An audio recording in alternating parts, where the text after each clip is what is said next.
जय श्री राधे। যাক, আজকে কলিহত জীবের দুঃখ দুর্দশা দেখি। কলিহত জীবের আজকে বিষ্ণুপদ বাবাজি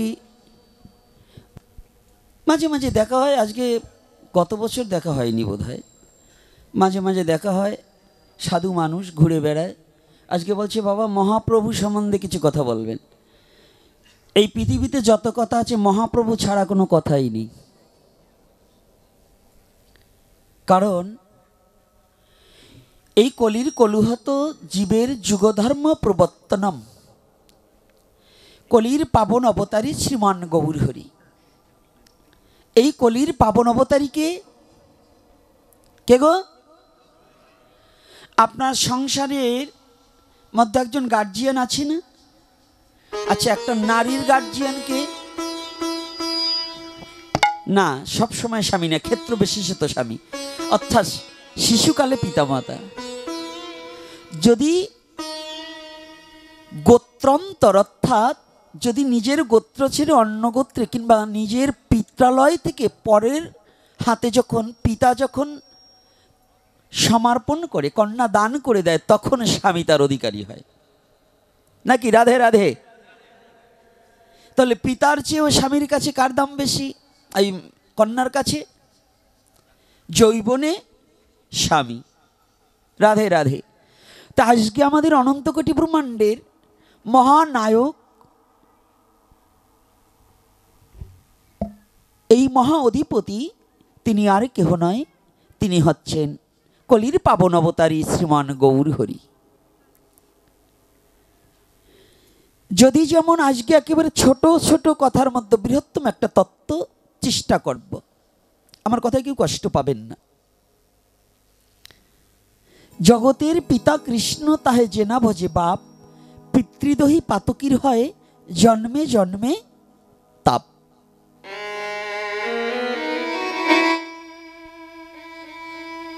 আজকে দেখুন ওখানে দেখছি পদাবলী কীর্তন। এখন আর পদাবলী কীর্তন দেশে নেই, এখন হচ্ছে কবি ঠাটে কীর্তন চলে গেছে। যে যেখান দিয়ে দুই চারখান মায়াবাদী গান গেয়ে তার উপর ওই অমুকের বাবার তমকের মার শ্রাদ্ধের কথা বলেই পদাবলী শেষ। পদাবলীটা মূলত হচ্ছে সনাতনী সংস্কৃতি। এই পদচর্চার মধ্য দিয়ে, যে পদের মধ্য দিয়ে ভগবানের চরণ পর্যন্ত যাওয়া যায়। আর এই ভাগবতীয় কথায় কি হয় আগে জানতে হবে। ভাগবতী কেন দিচ্ছি পদাবলী কীর্তনের আগে? আগে কিন্তু পদাবলী ছিল, ভাগবতীয় কথা ছিল নাকি? আপনাদের এই অঞ্চলে শুধু পদাবলী কীর্তন হতো, এখন কিন্তু ভাগবত জুড়ে দেওয়া হয়েছে কয়েক বছর ধরে। এর আগে কিন্তু ভাগবত ছিল না। কারণ কি? এর মূলত কারণটা হচ্ছে কয়েকটা কারণ মিলে। কারণ কষ্ট পাবেন না, আসরটা একটু হালকা হালকা লাগছে তো কথা বলে শান্তি পাচ্ছি না। আর একদিকেতে ছাউনির দিক দিয়েও শান্তি পাচ্ছি না, দ্বিতীয়তে অল্প ভক্ত দেখলে আর এখন মন ভরে না। কারণ যে ছেলে 2 কিলো 2.5 কিলো চালের ভাত খেতে পারে, তাকে যদি 250 গ্রাম দেওয়া হয় তখন কিন্তু তার মনটা একটু বেজার লাগে। তো যাই হোক, জনসংখ্যা কম হলেও ভক্ত সংখ্যা ভালো দেখছি। জনসংখ্যার ভক্ত সংখ্যা কিন্তু এক। তা আপনাদের চরণ দর্শন করে খুব ভালো লাগছে। কৃপা করে আপনাদের চরণধূলি এই হতভাগাকে দেবেন। যতটুকু সময় বসে থাকি আপনাকে নাহি করি প্রচার যেন সভা কারো মাঝে, যেন নিজের কথা ব্যক্ত না করি। যতটুকু সময় বসে থাকি ততটুকু সময়ে যেন ভক্ত ভগবানের কথা, গুরু গোবিন্দের কথার মধ্য দিয়েই সময়টাকে অতিবাহিত করতে পারি। এই ভাগবতীয় কথা কেন আগে জোড়া হলো? পদাবলী কীর্তনে কিন্তু আগে গৌরলীলা সম্বন্ধে আলোচনা করতে হয়, আর ভাগবতে কিন্তু ভক্তি শাস্ত্র। পৃথিবীতে আমাদের সনাতন ধর্মের যতগুলো শাস্ত্র আছে, সনাতন ধর্মের যত শাস্ত্র আছে তার মধ্যে ভক্তি শাস্ত্র হচ্ছে ভাগবত। আমি বলছি না, মহাজনে গতস্য পন্থা মহাজন বললেন, ভাগবত ভক্তি শাস্ত্র সার করো অবিরত। ভাগবত কোন শাস্ত্র? রাধে রাধে কথা বলতে হবে, ঘুমিয়ে পড়লে চোখ বন্ধ দেখলেই কিন্তু আমি বেশি কথা বলবো। তাহলে ভাগবত হচ্ছে কোন শাস্ত্র? ভক্তি শাস্ত্র। তাহলে এখানে মহাজন কি বললেন? সার করো অবিরত। আমরা সেই কথাটাকে বলি অবিরত, কিন্তু এটার নাম হচ্ছে অবিরত, মানে বিরামবিহীন। বিরতি দেওয়া যাবে না।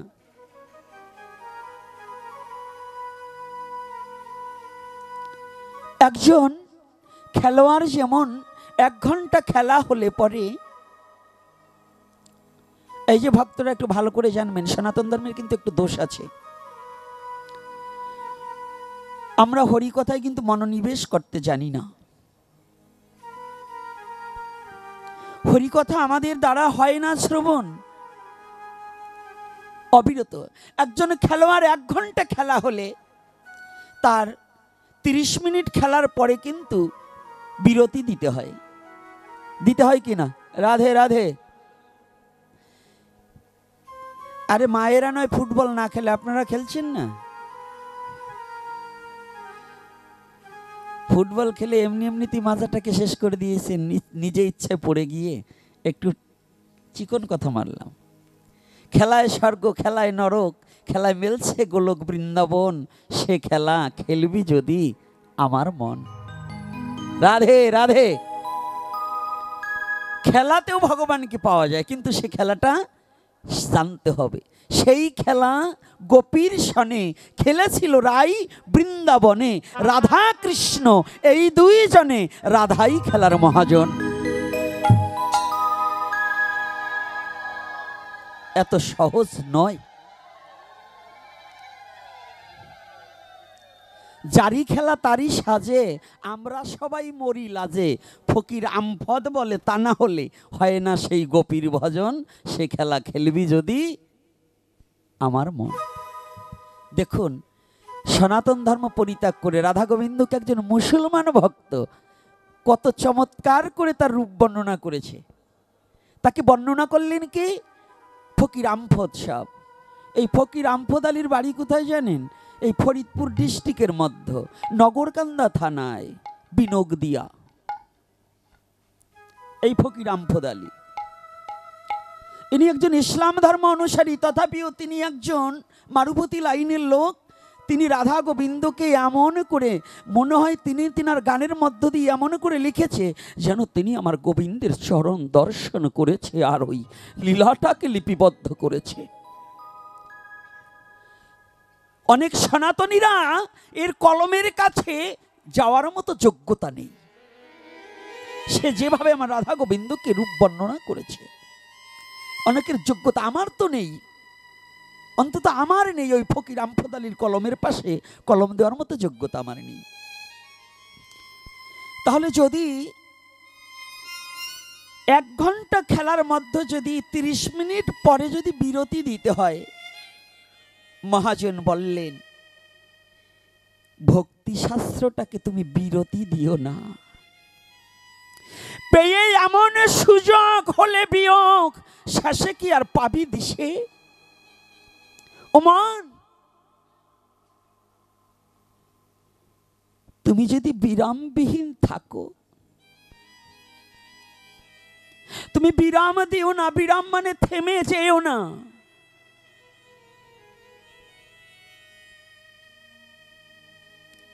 একবার কৃষ্ণ নাম লইলে পরে যত পাপ হরে, পাতকীর সাধ্য নাই তত পাপ করে। একবার কৃষ্ণ বলিতে পারিলে, সে কথাটা কোথায়? কে?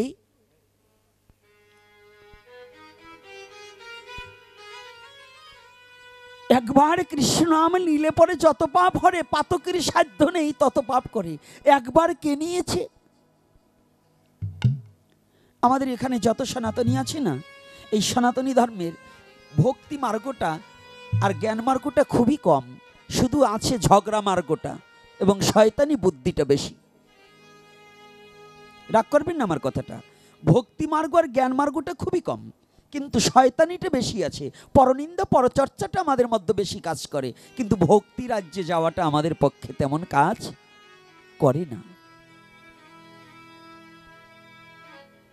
ভক্তি মার্গটা না পারলে কোনোদিন ভগবানকে পাওয়া যায় না। তাহলে ভক্তি মার্গটা কেমন?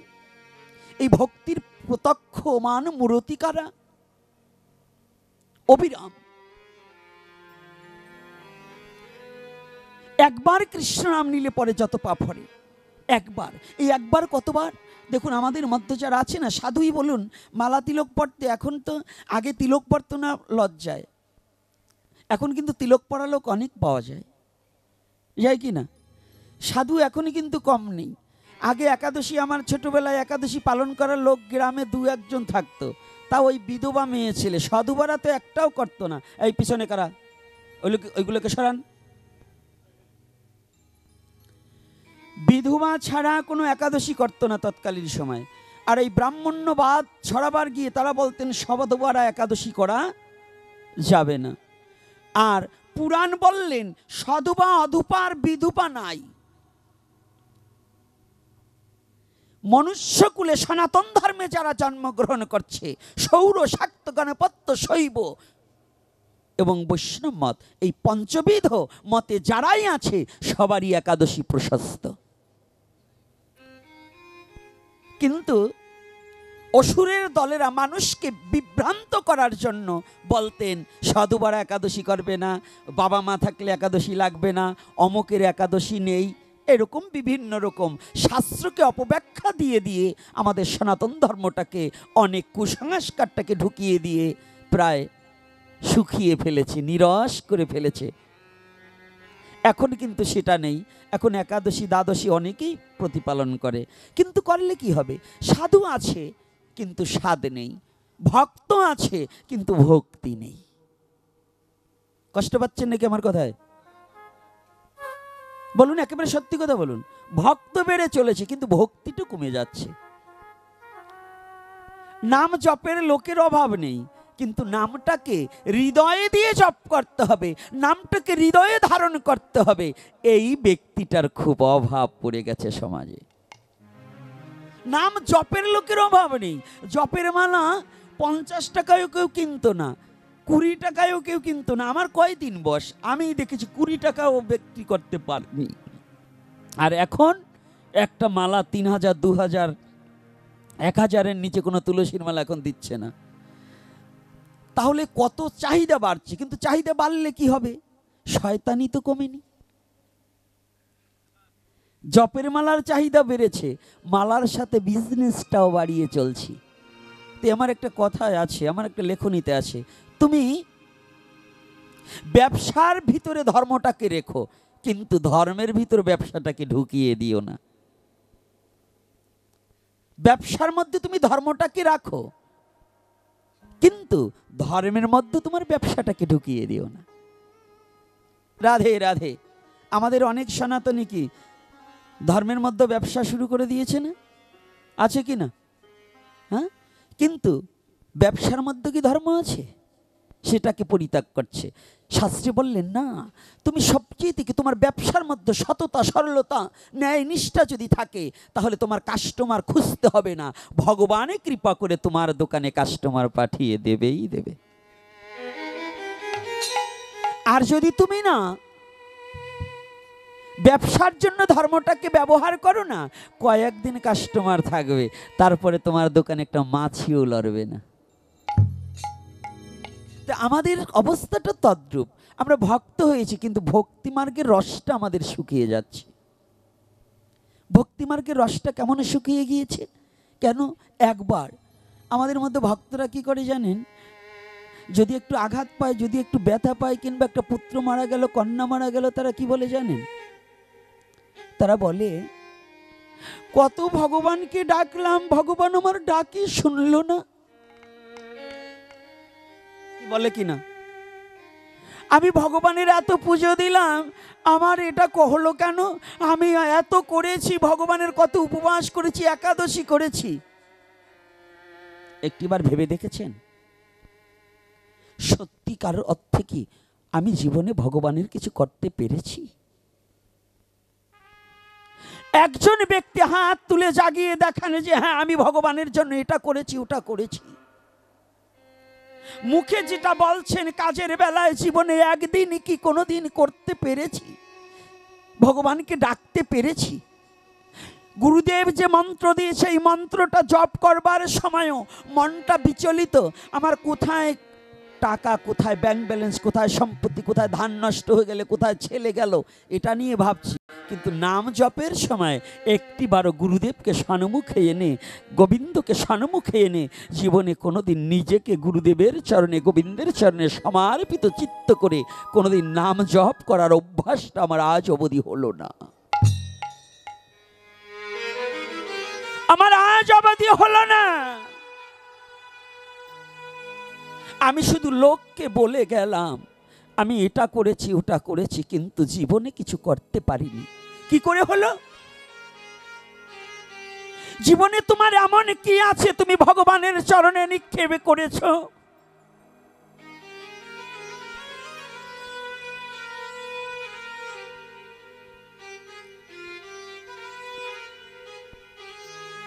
সনাতন গোস্বামীকে মহাপ্রভু একদিন বললেন, সনাতন তোমার দ্বারা তো তুমি তোমাকে অনেক কিছু দিয়েছো,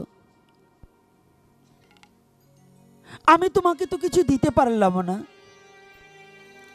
তুমি আমাকে কিছু দিয়েছো। দেখুন মহাপ্রভু কাকে বলছে, সব জায়গায় প্রভু, শুধু মহাপ্রভু একজন। সনাতন ধর্মে দ্বিতীয় কোনো মহাপ্রভু আসেনি আর আসবে না। যেমন আমি ভারতে একটা জায়গায় দেখেছিলাম, একটা কাগজে লেখা ছিল, আমি তার প্রতিবাদ সেখানেও করে এসেছি। এই যে মাহিলারায় ফটিক গোসাই ছিলেন না, জানেন তো ফটিক গোসাইয়ের নাম শুনেছেন?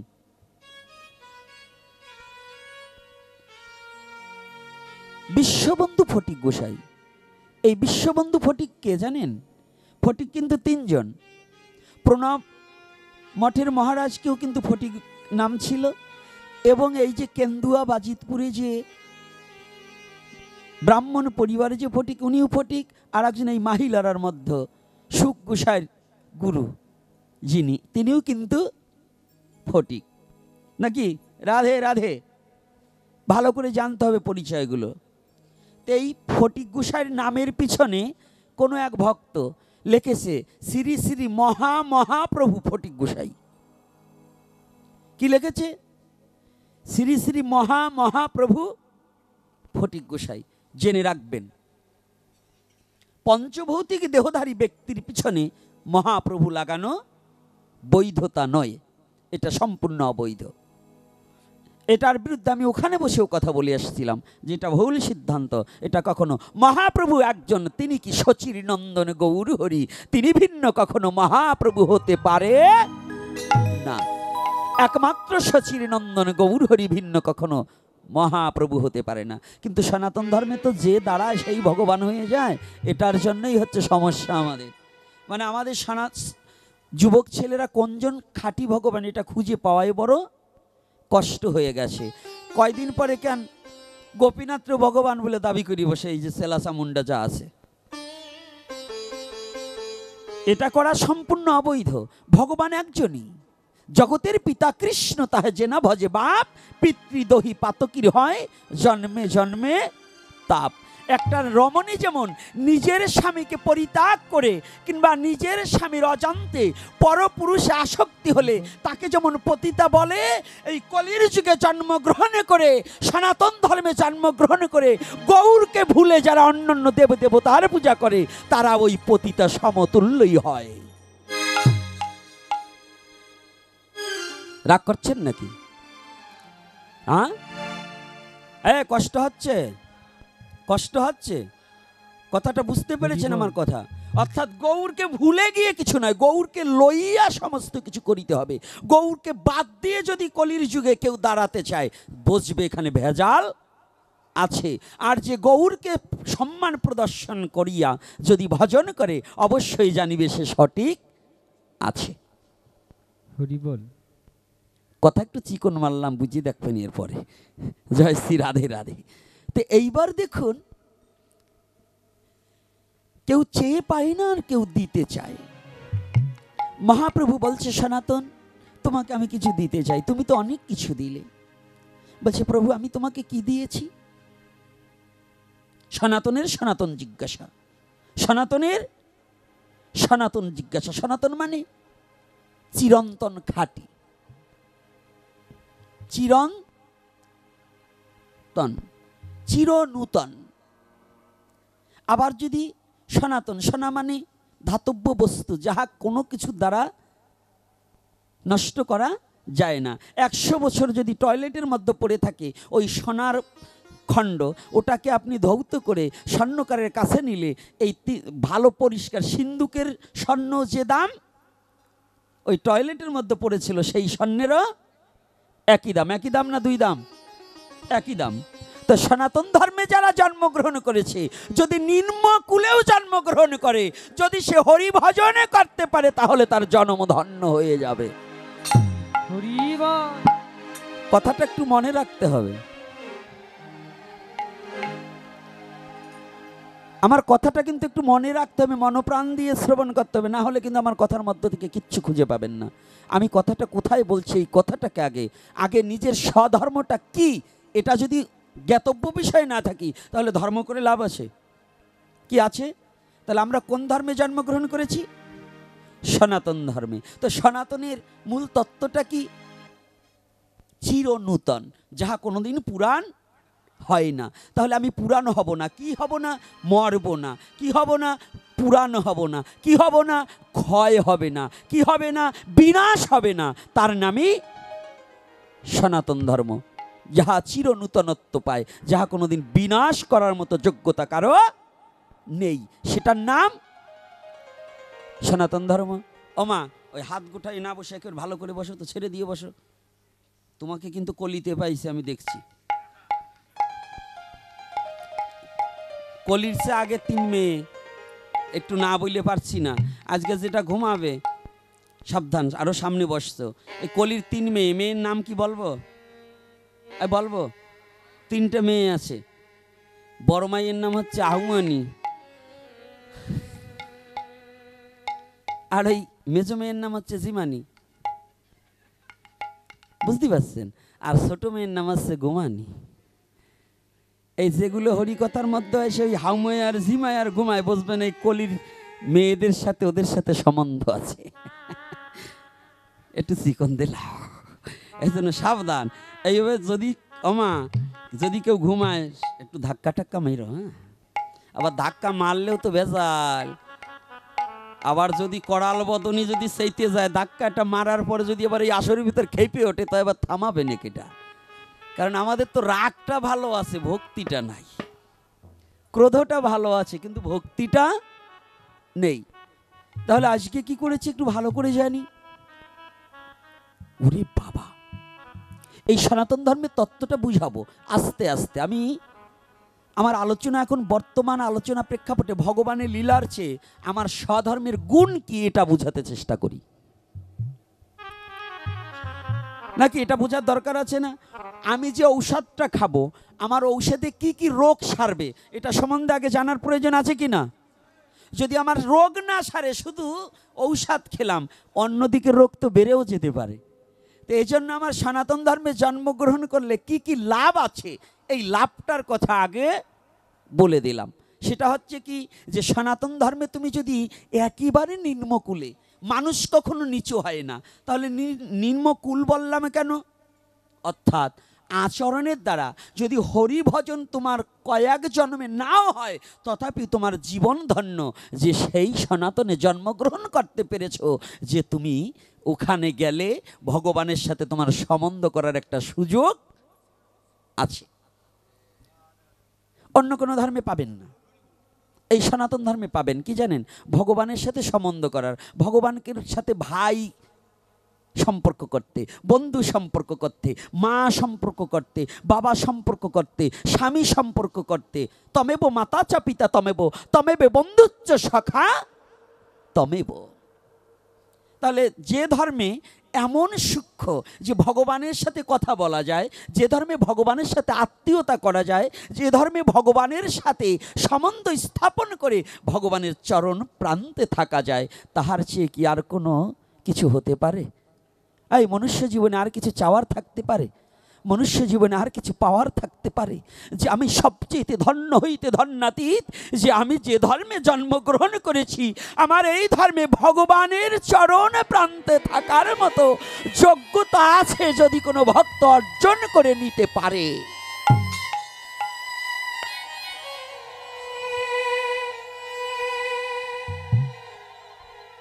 এটার নামই সনাতন।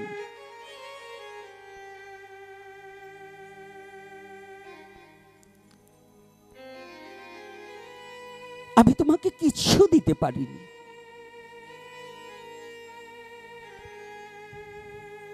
নানা সনাতন, তুমি শুধু দাওনি, তুমি যা দিয়েছ বলো জগতে কয়জন তা দেয়?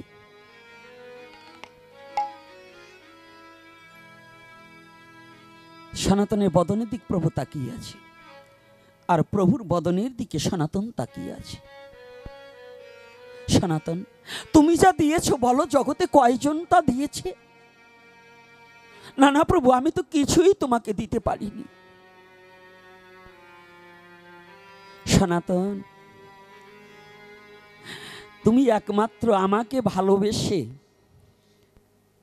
হোসেন শাহের রাজপ্রাসাদের তুমি কোষাধ্যক্ষ ছিলে, তুমি অর্থমন্ত্রী ছিলে। তুমি আমাকে ভালোবেসে তুমি সমস্ত অর্থের মায়াকে পরিত্যাগ করে তুমি একমাত্র মধুমাখা হরি নামকে ভালোবেসে তুমি সমস্ত কিছু পরিত্যাগ করেছিলে। সনাতন,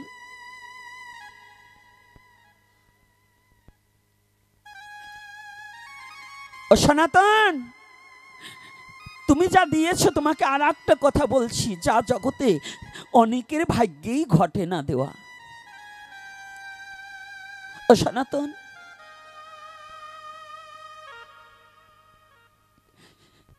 তুমি আমাকে ভালোবেসে আর এই মধুমাখা হরি নামকে ভালোবেসে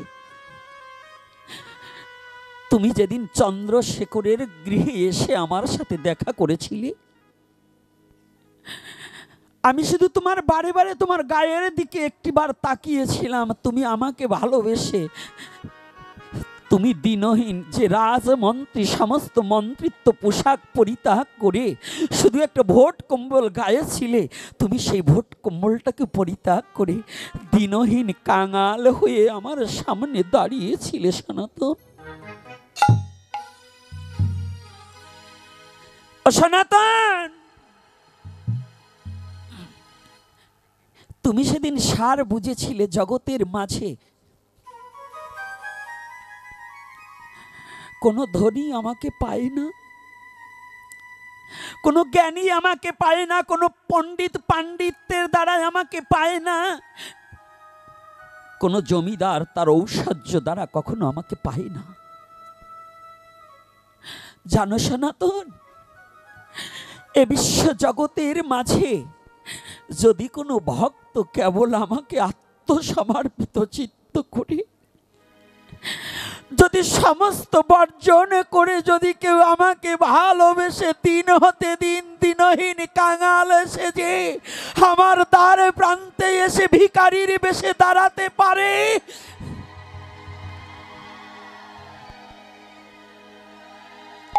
আমি চিরতরে তার হয়ে যাই।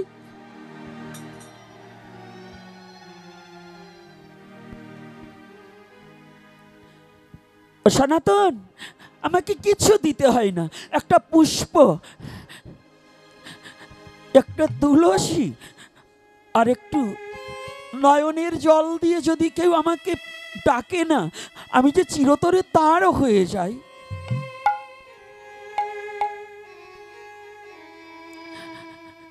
দুটো পুষ্প আর একটা বৃক্ষের তুলসী পত্র আর দুটি নয়নের জল দিয়ে যদি কেউ জীবনে আমাকে ডাকে, আমি তো তার হয়ে যাই। কোনো রাজার হই না, আমি কোনো ধনীর নয়, কোনো জ্ঞানীর নয়, আমি শুধু ভক্তাধীন ভগবান, আমি শুধু ভক্ত ভক্তের অধীন হয়ে যায়। ভক্ত যদি কোনোদিন আমাকে ডাকে, আমি যে ভক্তের কাছে না যেয়ে থাকতে পারি না।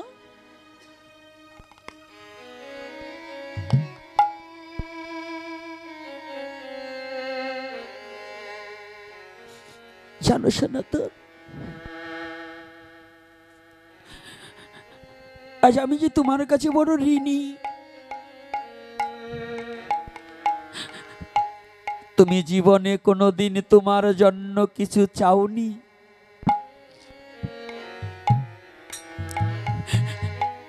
তুমি আমাকে ভালোবেসে তোমার সোনার তনুখানা শেষ করে দিয়েছো।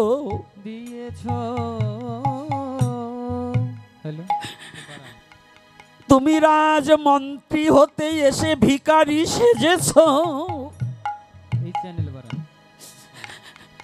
তুমি ভিখারি হয়ে মধুমাখা হরি নামে করিতেছ।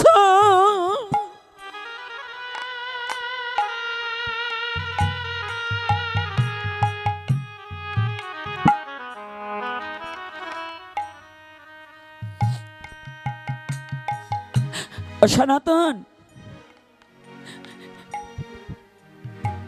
তুমি আমাকে এত কিছু দেওয়ার পরেও আমার মনে হচ্ছে না আমি জীবনে তোমাকে কিছু দিতে পারলাম না।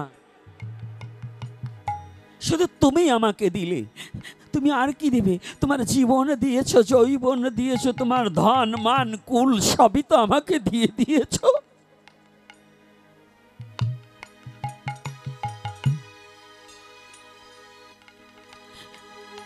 তুমি এমন সুপুরুষ, তোমার যৌবনখানা পর্যন্ত দান করে দিয়েছো।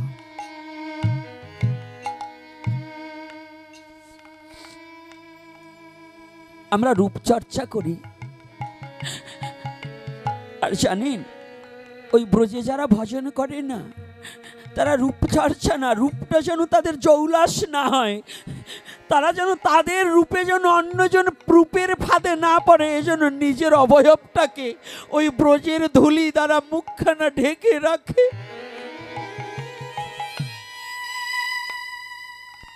ভজন কাকে বলে জানেন? ভগবানকে ভালোবাসাটা কাকে বলে জানেন?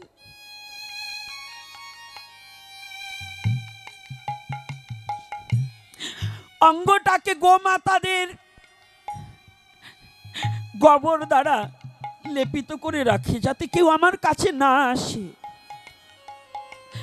আর আমরা রূপচর্চা করি যাতে সবাই আমাকে ভালোবাসে। আর তারা কি চায়? মহাত্মা জন চায় কি? গোস্বামীগণ চেয়েছে কি? তাদের কাছে কেউ না আসুক। আমি চাই না রূপ, যৌবন, ধন, কুলমান এসব কিছু চাই না। আমি শুধু যেন কৃষ্ণ বলে আমি কাঁদিতে পারি, যেন কৃষ্ণ বলে কাঁদিতে পারি, যেন কৃষ্ণ বলে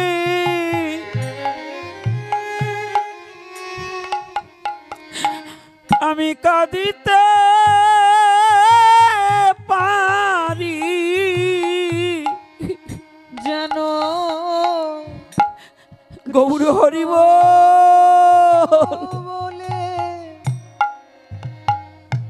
আমি কাঁদিতে পারি। ওরে আমার জীবন জয়বান,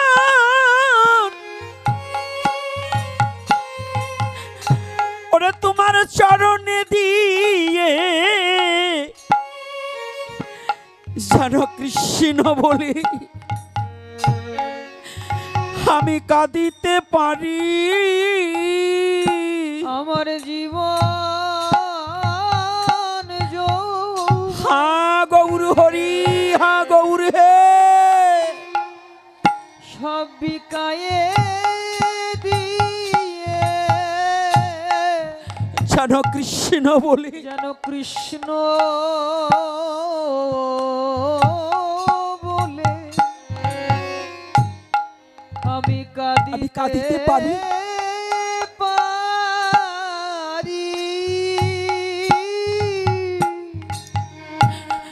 ওরে ভাবে আমার বলতে আছে,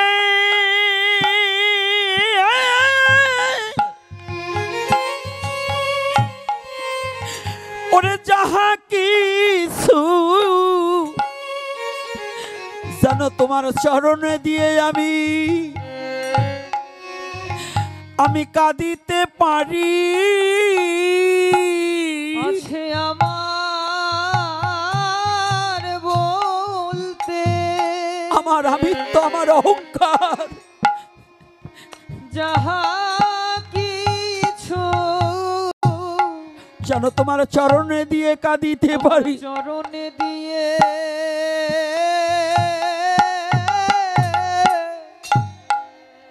আমি কাঁদিতে পারি।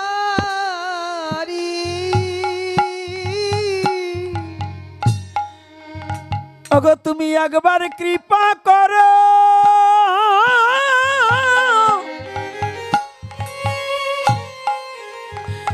আমায় হে রাধারানী, যেন কৃষ্ণ বলে আমি কাঁদিতে পারি। আমায় কৃপা করো,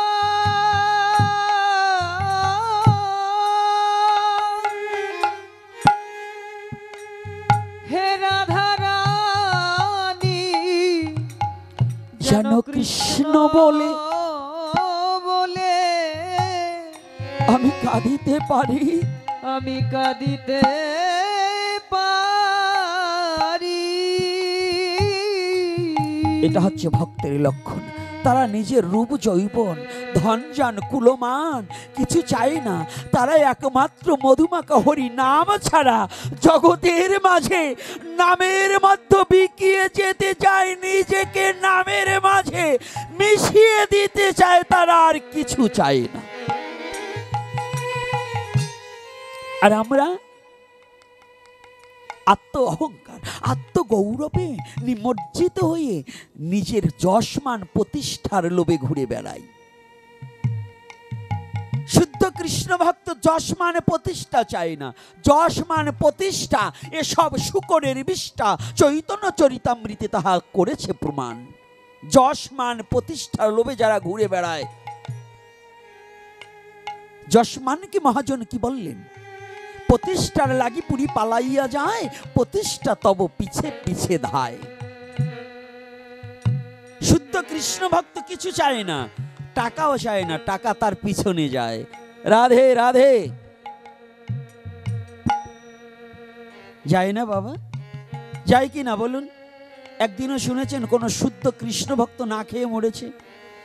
রাধে রাধে কি কোন কৃষ্ণ ভক্ত না খেয়ে মরেছে? বলুন তো কষ্ট করে কারা? যারা ভগবানকে ভালোবাসেনি তারা। কষ্ট কয় প্রকার? 3 প্রকার। আধ্যাত্মিক, আদিভৌতিক, আদিদৈবিক। কয় প্রকার? আমি বলছি না, শ্রীমদ্ ভগবদ গীতায় বলছে। দুঃখ কয় প্রকার? 3 প্রকার। আধ্যাত্মিক, আদিভৌতিক ও আদি দৈবিক। যারা শ্রীমদ্ ভগবদ গীতা অধ্যয়ন করেন, গীতায় 3 প্রকারের দুঃখের কথা বর্ণনা করেছে না? শুদ্ধ কৃষ্ণ ভক্ত এই 3 প্রকারের দুঃখ পেতে হয় না। তাদের একটাই দুঃখ হৃদয়ে থাকে, আমি গোবিন্দ ভজন কিছু জানি না, আমি গোবিন্দ ভজনের কিছু করতে পারলেম না। আমার একটা দুঃখ, আমি মধুমাখা হরি নাম করিতে পারিনি। হরি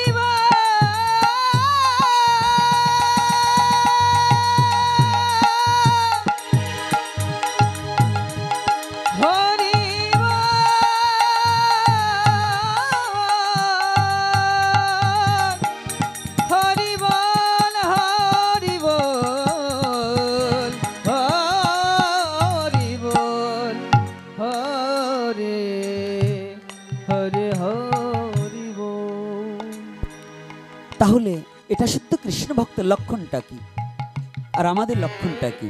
ব্যতিক্রম আছে না? শুদ্ধ ভক্তের আর আমাদের একটু ব্যতিক্রম আছে কি না বাবা? আছে তো? মহাপ্রভু বলছে তুমি তো আমাকে অনেক কিছু দিয়েছ।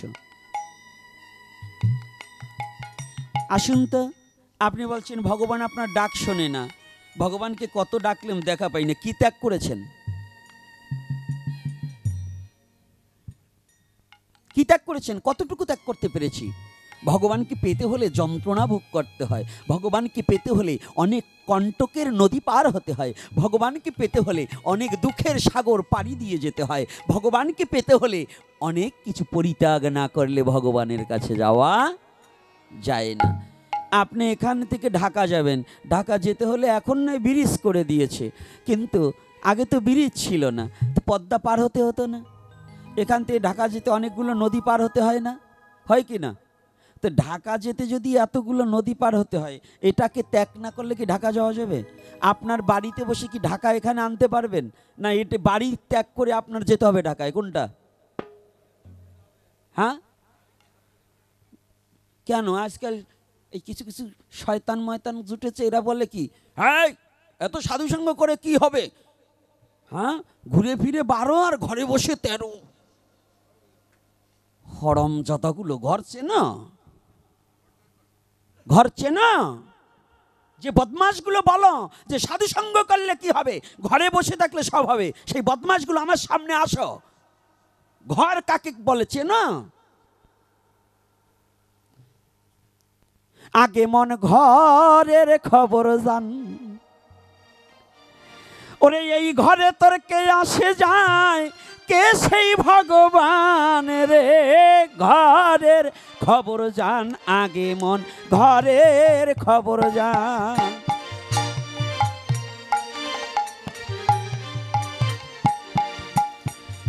এই ঘরে তোর কে আসে যায়, এই ঘরে তোর কে আসে যায়, কে সেই ভগবান রে, ঘরের খবর জানে রে, আগে ঘরের খবর জান।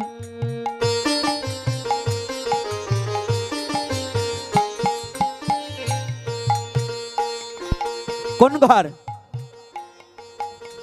কোন ঘরের কথা বলছি? ঘরে বসে 13, সে কোন ঘর? হ্যাঁ,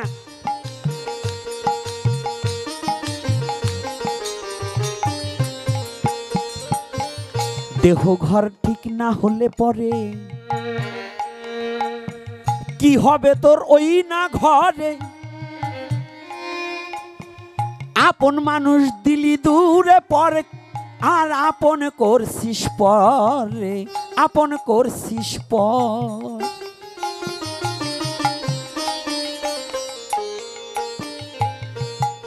কি এই তত্ত্ব জানতে হলে জানা গুরুর ঘর,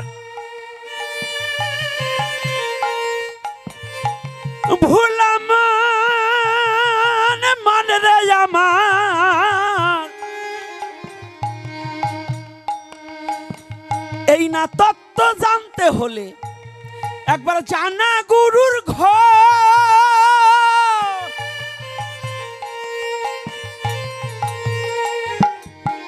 কোথায় যাবে? এই ঘরের কথা জানতে হলে কোন জায়গা যেতে হবে? গুরুর ঘরে ঢুকতে হবে।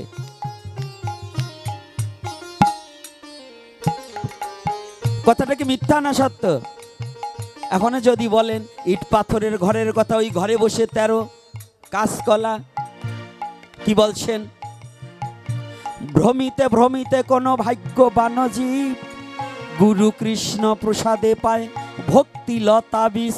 ভক্তিলতা, ভক্তিলতা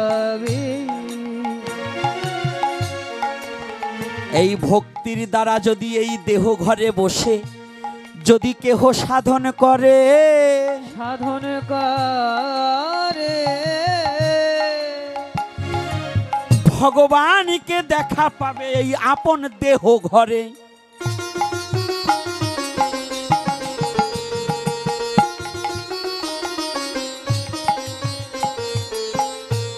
তাহলে তুমি কি দিয়েছো আর কি পেয়েছো এটাই জানার বিষয়। কি দিতে পেরেছো গৌর হরির চরণে? কি দিয়েছি? আপনারা দিয়েছেন তো? আপনারা যদিও কিছু দিয়ে থাকেন, আমি জীবনে কিছু গৌরকে দিতে পারিনি। কি করে? পুষ্পটাকার সনাতন গোস্বামী ডেকে বলছে, শোনো মহাপ্রভু বলি তোমার ঠাই, এই জগতে সবই তোমার আমার, তোমাকে দেওয়ার কিছু নাই।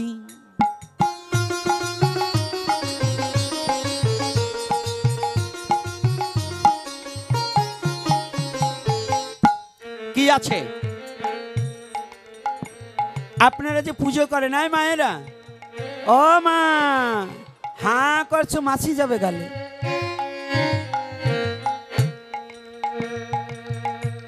আজকে প্রারম্ভেই বলছি, এই দাঁড়া, ছোট ছোট করবি। ভাগবতী আসরে হরিকথা শ্রবণের সময় পান বিড়ি সিগারেট খাওয়া অবৈধ। আসরে কেউ পান নিয়ে আসবেন না। বিড়ি টেনে আসার সময় ওই মুখ না ধুয়ে আসরে কেউ বসবেন না। এর কারণ প্রভুর হরি, তুমি একটিবারে কৃপা করে বলো আমি কি দেব, আমারে কি বাজ আছে, আমারে বলিতে কি বাজ আছে হরি, সকলই তোমারই দান, তোমারই দান। কি দিয়ে বলো আজ পুজিব তোমায় ভগবান, পুজিব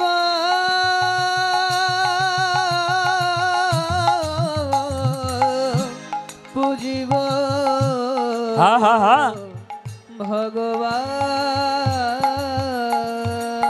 আমার বলিতে কি আছে বলুন? এই তুলসী দেব। কেউ আছেন এখানে যারা বলেন আমি ভগবানের চরণে প্রতিদিন তুলসী দান করি, এই তুলসী বৃক্ষটা কার বাবা? ভগবানের নয়? আচ্ছা, ওই তুলসীর পাতাটা দিয়ে যদি আমি জোর করে চয়ন করে আনলাম, ওর মধ্যে তো আত্মা আছে, আছে না? আচ্ছা, ও কি ব্যথা পাচ্ছে না? ও ব্যথা পেয়ে ওর জন্ম ধন্য। কেন জানেন? ও বৃক্ষকুলে জন্মগ্রহণ করেছে।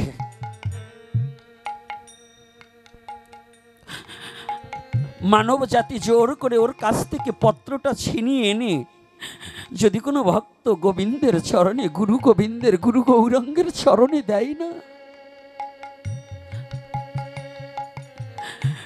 বিন্দেজি বলে ও ভক্ত তুমি যে আঘাত দিয়েছো এর চেয়ে শত শত গুণ আঘাত আমাকে দাও, তথাপিও আমার এই বৃক্ষ থেকে পাত্র ছিনিয়ে নিয়ে আমার গৌরের চরণে একটিবার দিয়ে দাও। হরিবল হরিবল হরিবল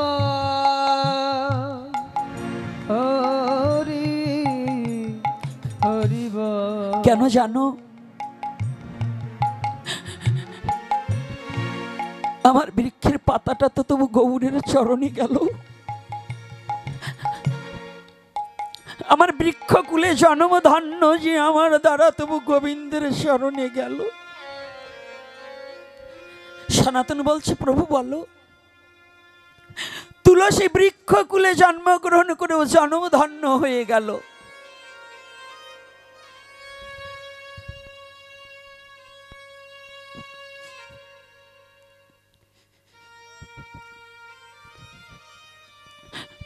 তুমি বলছো পুষ্পের কথা, ওটাও তো বৃক্ষের।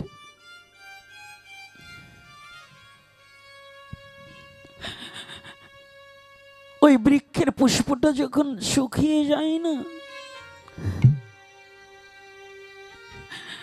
বৃক্ষে বসে যখন শুকিয়ে যায় বৃক্ষ তখন খুব কাঁদে যে আমার বৃক্ষটা গোবিন্দের চরণে গেল না। বৃক্ষটা কাঁদে, ওর পুষ্পটাও জনমধন্য যে ওই পুষ্পটা তবু গোবিন্দের চরণ পেল। আমি তোমাকে কি দিতে পেরেছি বলো? আমি তো তোমাকে কিচ্ছু দিতে পারিনি।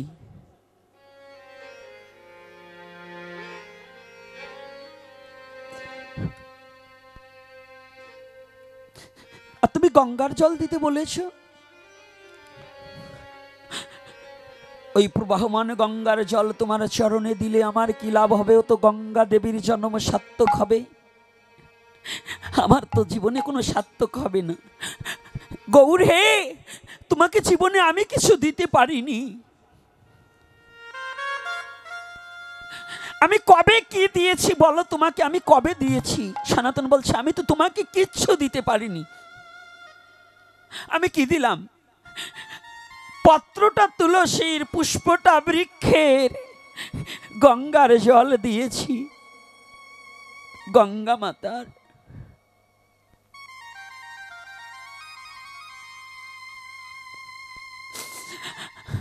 আমি জীবনে মনে তুলসী আর ভক্তি পুষ্প আর দুটি নয়নের জল কোনোদিন তোমার চরণে দিতে পারিনি।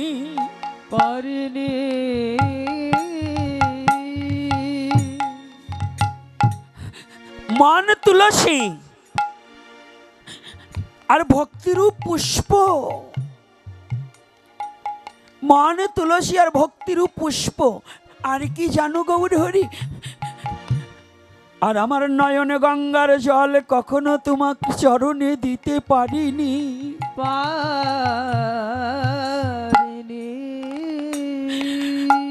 আমার যাহা ছিল তা তো পরকে দিয়েছি, কিন্তু তুমি আমার চিরই আপন।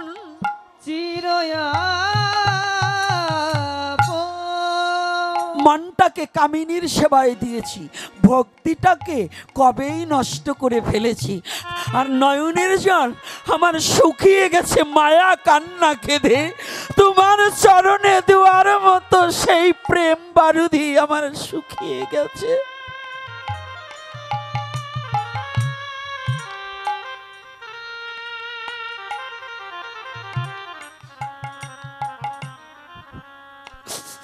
জানো প্রভু, আজকে কথা দাও, জীবনে তো আমি তোমাকে কিছু দিতে পারলাম না। সারা জীবন ভরে তুমি আমাকে দান করেছো, কিন্তু আমি তোমাকে কিছু দিতে পারিনি। সারা জীবনে তুমি আমাকে দিয়েছো, কিন্তু আমি তোমাকে কোনোদিন কিছু দিতে পারিনি। তুমি কথা দাও।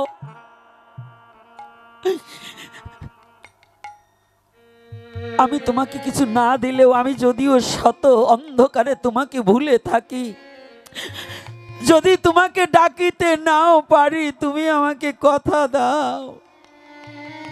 সেদিন চরণ ছাড়াই আমায় করো না রে, সেদিন চরণ ছাড়াই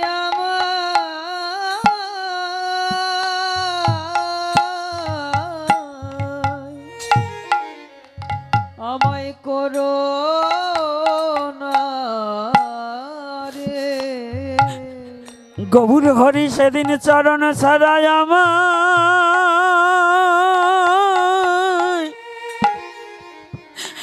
তুমি করো না রে। সেদিন তোমার চরণ ছাড়াই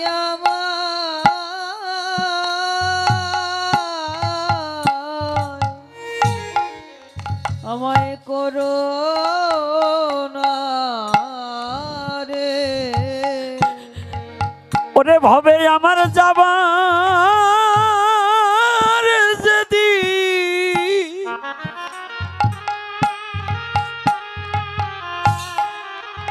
ওরে সময় হবে,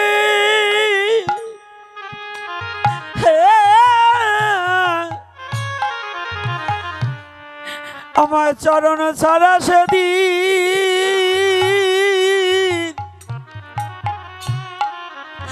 তুমি করো না রে।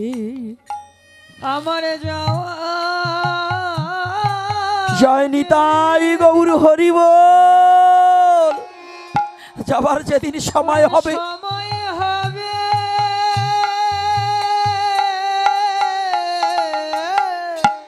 সেদিন চরণ ছাড়া আমায়, সেদিন তোমার চরণ ছাড়া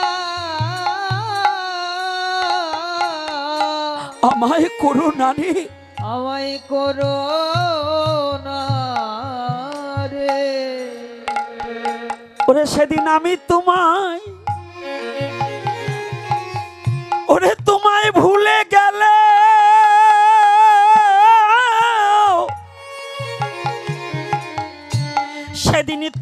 আমায় ওরে ভুলো না রে। সেদিন আমি তোমার, আমি যদি তোমায় ভুলে যাই তুমি আমাকে ভুলে যেও না। ওরে ভুলে গেলে হ্যাঁ গৌর হে, তুমি আমার তুমি আমার ভুলে যেও না রে। তুমি কথা দাও, তুমি কথা দাও, আমি যদি তোমাকে ডাকিতে নাও পারি তুমি আমাকে ভুলে যেও না। আমি মায়ামোহের অন্ধকারে তোমায় ভুলে যেতে পারি, কিন্তু তুমি গৌরহরি আমাকে ভুলে থেকো না। তুমি সেদিন আমাকে তোমার চরণে একটিবার জায়গা দিও।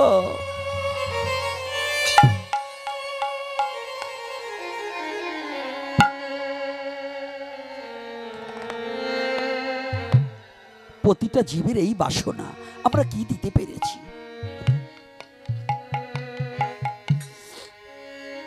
আমরা কি দিতে পেরেছি বলুন? কি দিয়েছি প্রভুকে? সবই তো প্রভু দিয়েছে, প্রভুকে কি দিয়েছি? তাই শুধু ভক্তজন, প্রথম দিন আলোচনা, আগামী দিনে দেখি মহাপ্রভু তার ইচ্ছা পূর্ণ হোক। যার যেমন সামর্থ্য আছে, পাঠ শ্রবণ করলে কিন্তু দক্ষিণা দিতে হয়। আপনাদের করকমলে যাচ্ছে, যার যেমন সামর্থ্য সেইভাবে সে দক্ষিণা দেবে। আর আগামী দিন আসবেন কারা কারা? একটু হাত তুলুন তো। রাধে রাধে। কারা কারা আসবে? কি আসবে? তো অনেকেই আসবে না, হাত তোলেনি। মানে কি ভয় লেগেছে? আপনি আসবেন, অপরকে সাথে করে নিয়ে আসবেন। আগামী দিন যদি আসর কানায় কানায় পরিপূর্ণ থাকে, আলোচনা আরো আধা ঘন্টা বাড়িয়ে দেব। কিন্তু ভক্ত না হলে তো আলোচনা করা যায় না। যায় কি বাবা? ভক্ত যত বাড়ে তত আলোচনার গতি বেড়ে যায়। তাই আজকে ভক্ত আর ভগবানের মধ্য কথোপকথনের মধ্য দিয়ে আলোচনা হলো। আজকার মতে এইখানেতে লীলা বিশ্রাম রহিল।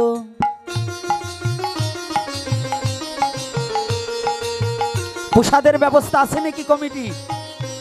প্রসাদের ব্যবস্থা আছে কমিটির ব্যাপারে? প্রসাদের ব্যবস্থায় আছে, কৃপা করে প্রসাদ না পেয়ে কেউ যাবে না। ওদিকেতে দেখছি আমার বাবারা দূর হতে এসেছে, অনেক বাবারা এসেছে, আমার ভালো লেগেছে। কিন্তু সবাই অনেকে জানে আমি প্রোগ্রাম এখন